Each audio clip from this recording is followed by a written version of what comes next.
But and whenever a cause becomes popular in Bangladesh, the crackdown becomes more brutal. The worse the crackdown, the more shaken the regime is. And in terms of what they are actually demanding right now, so various media reports, and depending on who you speak to, there's either 3 demands or 6 demands. 3 demands. The first number 9, cancellation of the existing quota system for government jobs. Right? So revocation. Let's take it away like it was. Things were absolutely fine before June the 5th. Provision of the quota at fair rates to minority groups and disabled people. So okay, let's have a quota system, but let's get rid of the existing one, and let's actually have a proportionate and fair system where underrepresented and disadvantaged minorities do actually get opportunities within the civil service as well as certain public private sector jobs, but not 30%. So I think the percentage that was being discussed was somewhere between 5 to 10, not 54. Right, which is outrageous. And passing a new law in Parliament which establishes a new quota system for a maximum of 5% of total jobs.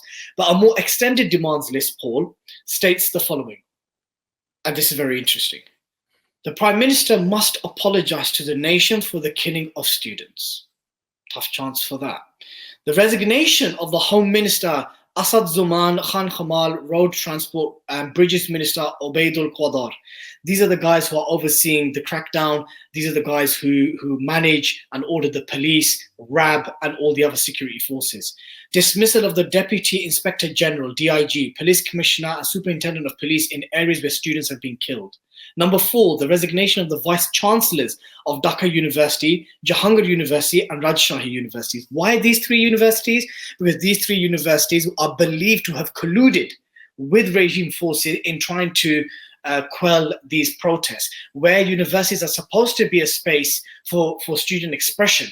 This reminds me so much of what's been going on in the United States and other places like Columbia University and others, where pro-Palestinian students have been cracked down by their own universities, the vice university, and you get this extraordinary. These are supposed to be places of student protest with great history going back to the Vietnam War and the protests about, and now we're actually cracking down on people who are complaining, protesting against genocide. I mean, you almost couldn't make it up. But there's an awful kind of symmetry going on here. There is, in Bangladesh and parts of Europe as well. Absolutely. I mean, if you look at, there's this perception that Western universities are the usual place for such expressions of such causes of justice and so forth. No. In Egypt, universities were also the places, in Bangladesh, in Pakistan, so we know that's happening in the East and the West. Imagine you have in the West student encampments protesting against a genocide that's taken place. We're now slowly approaching a year, Paul, and you have now in one of the most densely populated countries in the world, one of the most highest Muslim populated countries in the world, students are merely protesting to say that if you're going to send us off to universities, for crying out loud, give us at least a running opportunity or a chance to have a job in the civil service, for crying out loud. If we can't get these jobs, then who the hell's going to get these jobs? And then do you blame us for then leaving the country en masse to then search and pursue our careers elsewhere? So amongst the other demands, the families of the grieving and the deceased should be compensated. Prohibition of partisan student politics on all campuses. All schools, colleges, universities, and student halls should be opened up again for students. Guarantee that a student's participation in the protest does not cause any harm to their academic future. So these are 9 demands. If you were to ask me, Didi, how many of these demands do you think the Hasina government will deliver and enact? I would say they'd be fortunate to even get 1.